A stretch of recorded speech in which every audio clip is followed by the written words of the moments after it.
a gente vai estar encaixando o modelo da psicoterapia integrativa dentro de uma base epistêmica, onde ela tem a condição de nos oferecer um conjunto de processos e de perspectivas que envolvem a prática clínica dentro de um modelo integrativo. Claro, tudo isso tratado a partir de uma metodologia, de uma configuração científica. A psicoterapia integrativa é uma área nova, um modelo de clínica inovador, sobretudo no Brasil. Nos outros países ela é uma linha já mais tradicional. Se configura como a quarta força do trabalho da psicoterapia. E o plano integrativo, o processo de trabalho integrativo, ela envolve um conjunto de métodos práticos, né, que nos dão a condição de personalizar a psicoterapia com as necessidades de um cliente individual. Por que isso? Por que isso acontece? Porque o trabalho dentro do modelo da psicoterapia, ela tem um caráter essencialmente vinculado à efetividade, ao desenvolvimento de processos que permitam, né, um acelerado crescimento do nosso cliente. Então ele é, sobretudo, um método prático que nos permite entender as estruturas e os padrões de personalidade e de que maneira, através dos métodos e dos processos terapêuticos, a gente consegue desenvolver, né, a transformação, o crescimento dos nossos clientes de maneira efetiva. Levando em consideração que nós temos dois grandes blocos, né, quando a gente trabalha com a psicoterapia integrativa. Um primeiro pedaço é o trabalho voltado às estruturas do inconsciente e o outro bloco é o trabalho voltado para as estruturas do consciente, ou seja, o trabalho nas crenças, o trabalho no comportamento. E por isso que o trabalho com a psicoterapia integrativa, ela tem uma condição de nos oferecer um crescimento e um desenvolvimento tão rápido dos nossos clientes, né? E acontece a mesma coisa no trabalho de desenvolvimento humano. O trabalho de desenvolvimento humano, ele permite com a psicoterapia integrativa, ela permite que a gente consiga, de uma maneira muito rápida, muito prática, entender os processos onde a pessoa precisa se desenvolver para que possamos fazer a personalização do nosso trabalho, fazer um trabalho de desenvolvimento humano com um conjunto de princípios e de práticas da própria psicologia. A psicoterapia integrativa, por assim dizer, ela nos permite que a gente trabalhe com a personalidade de uma maneira muito profunda, muito bem consolidada. Mas de que maneira esse trabalho ele é executado? Como nós podemos entender a personalidade dentro dos fundamentos da psicoterapia integrativa? Como é que se dá, né, esse entendimento destes processos que envolvem a consolidação de uma atividade onde a gente vai entender a personalidade a partir de dois grandes núcleos. O primeiro grande núcleo, tá, que envolve o trabalho na personalidade, é o núcleo aqui do self, que é um núcleo mais denso, mais duro. E o segundo núcleo são um conjunto de papéis e de atuações, que muitas vezes, a partir da prática, da repetição de atividades sociais, nós também estruturamos e formam, né, o nosso bloco e entendimento da estrutura de personalidade da forma que a gente entende, né? E isso é bastante importante. Por quê? Porque a gente vai ter aqui nesse cenário, né, com esses dois, vamos dizer assim, esses dois grandes níveis de personalidade, um núcleo mais duro, mais central, mais imutável, e um conjunto de práticas e de núcleos de personalidade que eles são mais móveis, que eles são mais modulares, que eles têm uma permeabilidade maior à mudança. Então, muitas vezes é aí que a gente começa o nosso trabalho psicoterápico. A gente começa lidando, né, com a parte que ela é mais apresentada para a gente, né? de maneira que a gente consegue ter um entendimento geral dos processos de trabalho. A gente tem 7 dimensões básicas de atuação, tá? Primeiro, esse aspecto aqui central, que é o aspecto da personalidade mais dura, como eu falei para vocês, o self, a personalidade, é o núcleo central da nossa personalidade, da nossa matriz e padrão, né? Isso formam também os padrões de personalidade mais bem estruturados, mais consolidados, né? Para alguns autores ela tem uma ênfase mais genética, para outros autores uma ênfase mais social, mas independente dos autores, hoje a gente sabe que esse é um processo multifatorial, é um processo que envolve, né, tanto um conjunto de processos que, né, biológicos, de formação do nosso DNA, como um conjunto de processos sociais. Então, o nosso self mais estruturado, ele se encontra aqui nessa parte mais central, né? Essa estrutura, ela vai nos dar e vai nos permitir que a gente tenha a capacidade de nos reconhecer, né, dia após dia. Repare que a nossa vida muda, as situações sociais mudam, nós crescemos, nos desenvolvemos, mas nós permanecemos com o nosso senso, né, de identidade. Ou seja, nós reconhecemos e fazemos uma diferenciação entre quem nós somos e quem são os outros, né? Esses processos que envolvem o self, eles têm uma relação, eles são ligados, eles são relacionados a 7 dimensões principais. Tá? A primeira é a matriz de identidade, onde você vai ter, né, um conjunto de papéis sociais que são desenvolvidos, né, em diferentes contextos, os domínios e os fatores psi, formando esse segundo grande eixo, o nosso padrão de comportamento e de atitudes, porque para muitas pessoas, quando a gente fala que fulano é ou deixa de, né, fulano é daquele jeito, a gente está falando na verdade de comportamento, de atitudes, de sentimentos, de crenças.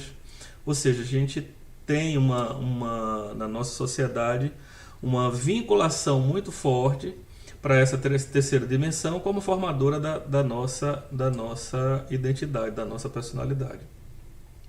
Depois, os processos psicológicos internos, né, os processos básicos, ou seja, como nós funcionamos e de que maneira o nosso aparelho cognitivo, perceptivo, sensorial funciona.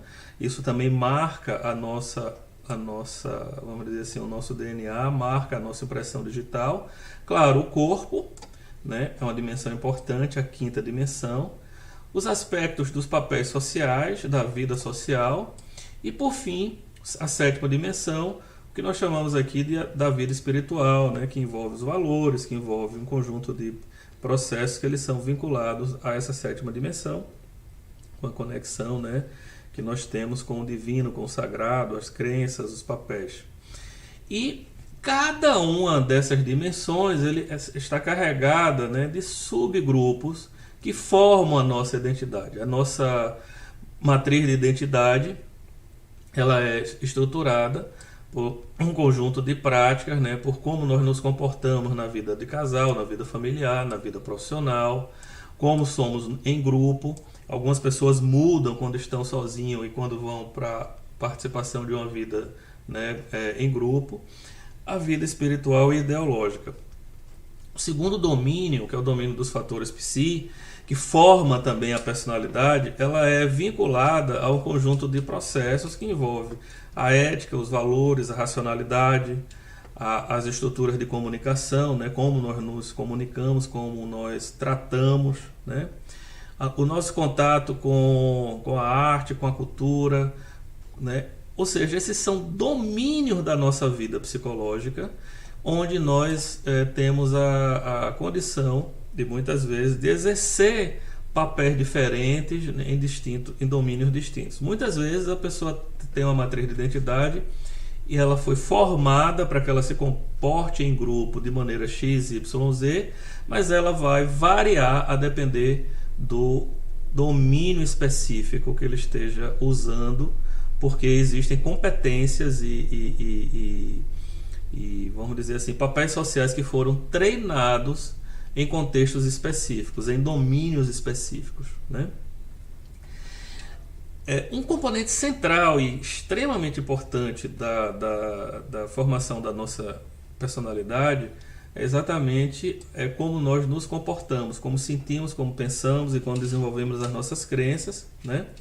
Que formam o nosso padrão atitudinal. A atitude é formada por sentimentos, por comportamento e cognição, vinculado a um modelo aprendido. Então, esse quarteto, né, sobretudo esse trio, sentimento, cognição e comportamento, formam as nossas atitudes, que são aprendidas e desenvolvidas.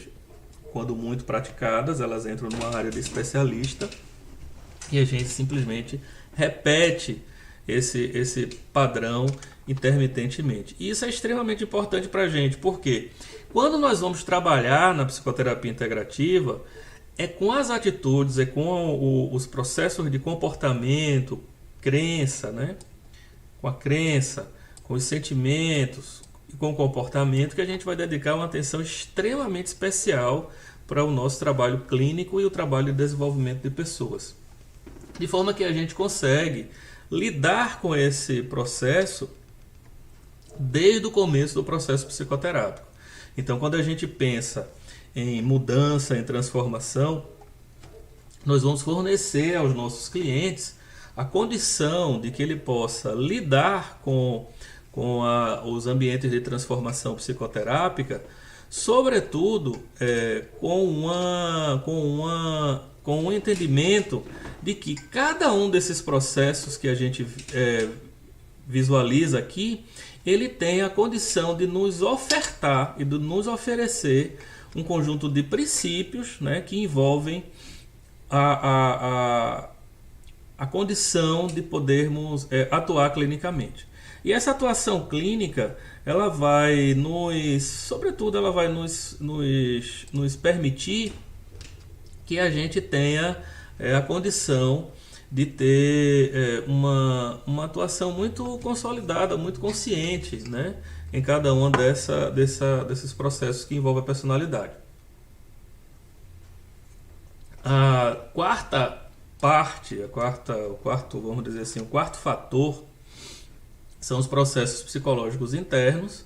E os processos psicológicos internos, eles são cercados de emoções, são cercados de áreas que, na verdade, né, determinam, né, a nossa experiência interna, né, a nossa experiência mental. Memória, motivação, as emoções, as sensações, o pensamento, a linguagem. Então, muitas vezes, uma pessoa é marcada com a sua estrutura de personalidade dentro de um contexto onde ele tem, na verdade, assim, uma marca, né, por algum processo específico. Então, vamos dizer, a pessoa ela é considerada, né, uma pessoa com memória boa, considerada uma pessoa que ela sente muito as emoções, que as emoções são todas ampliadas. E os processos de personalidade, da maneira que a gente entende, elas formam domínios e subdomínios, tá? Elas formam domínios e subdomínios. Cada um desses processos aqui que forma esse terceiro núcleo forma os subdomínios dentro de um domínio específico, que elas são trabalhadas na clínica de acordo com a necessidade. Então, por exemplo, na clínica, muitas vezes, nós precisamos atuar nas crenças, no aparelho perceptivo da pessoa. A pessoa está percebendo o mundo, está percebendo a si mesma de uma maneira pessimista, de uma maneira cercada de problemas, né? A pessoa dá um valor muito grande a determinados pensamentos estereotipados. Então, o nosso foco do nosso trabalho é exatamente desatar esse nó, é exatamente trabalhar essas questões que envolvem, né, essas estruturas que acabam por determinar o comportamento das pessoas. Esses subdomínios, eles são interligados, eles têm uma ligação. Então, é como se a gente entendesse a personalidade na psicoterapia integrativa como ela sendo composta de 2 níveis majoritários e um subnível, né? Ou seja, é como se tivesse o primeiro núcleo duro aqui da personalidade e um segundo núcleo composto por um, vamos dizer assim, um subnível aqui, que não é exatamente um nível, que separa cada um desses processos. E ao fazermos o nosso trabalho, nós vamos estar lidando, né, com as crenças, com a cognição. A partir do momento que lidamos com as crenças, eclodem sentimentos que são tratados e trabalhados na clínica e também desenvolvidos, para que a gente possa fazer uma mudança comportamental adequada. E quando a gente começa a ensinar a pessoa começa a aprender como pode desenvolver mais habilidades sociais, como ela pode desenvolver mais expertise para lidar com aquele assunto, né? Ela vai aprendendo a atuar de maneira nova, a própria personalidade ela já passa a se alterar. A gente já começa a permitir que as atitudes, uma vez que as atitudes sejam alteradas e transformadas, que a gente tenha a condição de mudar um conjunto de processos que envolve esse núcleo mais duro, né? O núcleo do eu. As crenças que a pessoa tem sobre si e tudo mais. A partir do momento que a pessoa começa a entender que ela é capaz de fazer determinadas tarefas, ela vai pensar de maneira mais positiva sobre si mesma. Ou seja, esses processos eles têm uma ligação, tá? Em 3 níveis. O primeiro está aqui, o segundo nível está aqui, né? E o terceiro, que eu estou chamando aqui de subnível, fica nessas bolinhas aqui adjacentes que eu estou apresentando para vocês. E é claro, a personalidade também é formada por uma identidade corporal, né? A autoimagem, as habilidades corporais, né? A prática ou não de atividades físicas, os sistemas do corpo. Por quê? Porque nós somos seres que nós temos uma parte biológica, uma parte psicológica, uma parte social, uma parte espiritual, e esses sistemas formam um grande bloco. Então, quando a pessoa sente de uma determinada maneira, pensa de uma determinada maneira, ela vai também desenvolver um conjunto de processos biológicos que estão atrelados ao seu corpo, né? E uma parte muito importante do trabalho de personalidade que nós fazemos na psicoterapia integrativa é a integração e a consciência corporal, né? O fato da pessoa ter e desenvolver, né, um conjunto de processos e de princípios que vão permitir que a pessoa se veja, né, de uma maneira diferente a partir da sua, vamos dizer assim, mudança no corpo, né? Desenvolvendo um conjunto de habilidades também de manutenção de tarefas, de atividades, mudando a rotina, as práticas de vida, né? E uma dimensão extremamente central é a dimensão da vida social, porque nós desempenhamos papéis. Esse é um modelo muito bem apresentado, né, no psicodrama, onde a gente desenvolve um conjunto de papéis familiares, de grupo de amizade, papéis culturais, né, da vida em sociedade e, sobretudo, papéis de trabalho, né? O trabalho exerce uma centralidade muito grande na vida dos indivíduos nas sociedades modernas, né? E muitas vezes os papéis que envolvem as práticas de trabalho, as práticas laborais, elas são centrais para que a gente possa estar lidando no processo de desenvolvimento da clínica, né? Assim como o papel das instituições, tá? Das igrejas, das associações, dos processos que envolvem a nossa vida social, sobretudo numa sociedade que é religiosa, que tem práticas institucionais tão sólidas e fortes como a sociedade brasileira, tá? E por fim a vida espiritual.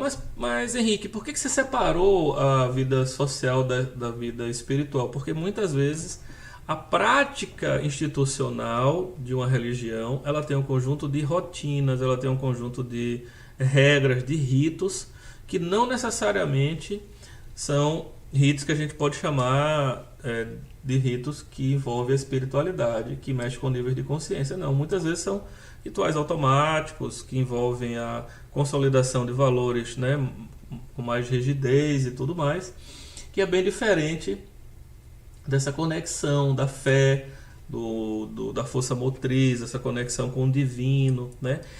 E isso é um aspecto central. A psicoterapia integrativa, nós usamos toda a parte científica para lidar, né, com com os aspectos da espiritualidade, porque é aí que está o propósito de vida, um conjunto de práticas que são centrais. E num survey, numa análise enorme que foi realizada pelos autores integrativos, o trabalho com a espiritualidade de uma maneira laica, de uma maneira bem desenvolvida, ela é extremamente importante para a mudança terapêutica. Assim como o manejo de uma sessão, o psicoterapeuta que entende e usa essa dimensão da espiritualidade para consolidar, né, essa dimensão de propósito, de futuro, né, para fazer com que a pessoa desenvolva uma noção de onde ela quer chegar, né, na sua vida, ela é muito central, ela é muito importante para o desenvolvimento de pessoas e assim como para as estratégias de tratamento. Né, dar sentido ao self, lidar com processos que envolvem, né, as inteligências e as estruturas arquetípicas, né, desenvolver e ter um entendimento sobre as crenças e as práticas espirituais, né. E tem uma coisa importante, que nós, na psicoterapia, o nosso conceito de personalidade não é uma personalidade que é igual a um cérebro, que é igual a estruturas cerebrais que são aprendidas. O conceito de personalidade integrativa, ele é integrativo, então ela tem um componente mente, corpo, cérebro, mas é uma personalidade que ela interage, né? Da mesma forma que o aparelho celular ela recebe ondas e emite ondas, nós entendemos, até porque, né, nós trabalhamos com a epistemologia da complexidade, então nós entendemos que nós somos sistemas abertos, que interagimos, né, com outras pessoas, não só com sistemas de comunicação e de troca comportamental, mas também com transmissão, também com transmissão de informações que são subjetivas e não são, vamos dizer assim, somente, né, informações que envolvem, né, esse contato e essa aproximação do divino. E muitas vezes a personalidade ela sofre interferência disso. A gente vai ver isso em centenas de religiões distintas, onde você vai ter, né, rituais de religiosos onde a pessoa recebe, ela tem uma possessão, ela recebe uma influência, né? Ou seja, existe uma permeabilidade. E nós passamos a estudar isso cientificamente, para que possamos também trabalhar com isso, né? E o Jung chamava também isso de inconsciente coletivo. De alguma maneira, a personalidade, as crenças, os temores e as emoções são afetadas por informações do inconsciente que está aí no mundo e que nós recebemos essas informações via sonho, via, né, outros aspectos da intuição, e muitas vezes isso causa interferências na nossa forma de pensar, na nossa forma de agir, de atuar, né? Então por isso que a gente chama aqui não só de inteligências, vamos dizer assim, humanas, mas de, vamos dizer assim, exointeligências, no sentido de inteligências fora do humano, né? Fora do nosso, muitas vezes da nossa compreensão, porque muitas vezes na clínica ela vem encapsulada sobre códigos do inconsciente, de sonhos e isso às vezes guia o comportamento e as ações da pessoa sem que ela tome sem que ela tenha uma clareza sobre isso. E entender e fazer a separação e o entendimento desses processos, ele é extremamente importante para a gente. E essa dimensão, segundo o conjunto de autores da psicoterapia integrativa, ela é extremamente importante para o trabalho clínico, assim como o trabalho nos processos básicos, assim como o trabalho nas atitudes, que acaba percorrendo uma dimensão extremamente central, tá, no processo de desenvolvimento da personalidade. Mas uma coisa que eu quero deixar bem claro, deixar muito bem amarrado, deixar muito bem entendido para vocês, tá?